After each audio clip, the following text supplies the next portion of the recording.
শুনলাম আপনি রাজুদার দোকানে আনলিমিটেড পরোটা খেতে গিয়েছিলেন। হ্যাঁ, মিঠুন চক্রবর্তী বলে কথা। একজনের দোকানে খাবেন সেটা কি করে হয়? আপনার জন্য তো চারিদিকে কেতন শুরু হয়ে গেছে। হরিনামটা শুনলাম। যেটা শুনেছেন সেটা মুড়ি পটকা ছিল। এবার আমি আপনাকে যেটা শোনাবো সেটা হচ্ছে চকলেট বোমের আওয়াজ। চলুন ভিতরে চলুন। এখানে দাঁড়িয়ে শোনান না। এতগুলো চ্যাংড়া লোকের সামনে তোমাকে অপমান করবো সেটা কি করে হয়? ভিতরে চলো।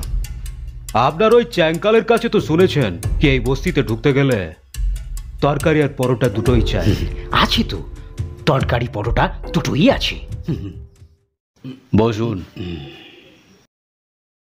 বলুন কি জানতে চান। হাঁস মুরগির কথা বইয়ে পড়েছো?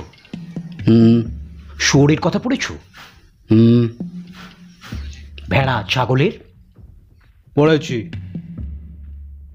তাহলে নিশ্চয়ই জানো ওদের দিয়ে কি করা হয়। পারবে না তো ওদের মাংস খেতে। এই যে এসেই রাজু তার পিপটা মেরে দিলে।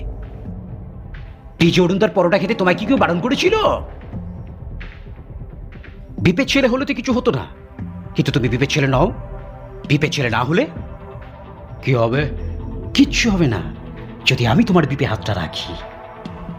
আমার বইয়ের বিরাট ক্ষমতা, হাত পায়ে এখানে তো বিপ দিল্লিতে। যতদিন না তুমি আমার বইয়ের বিপটা নিচ্ছ ততদিন পুলিশ তোমার পিছনে দৌড়াবে, বিপের ছেলেরা তোমার পিছনে দৌড়াবে। নাও কাউ সময় পাবে না রে ভাই, দিন রাত দৌড়ে মরতে হবে। আমার পাশ জানো বিপের বিচি বিক্রি করতাম, কাঁঠালের বিচি, বিরাট বড় বিচি।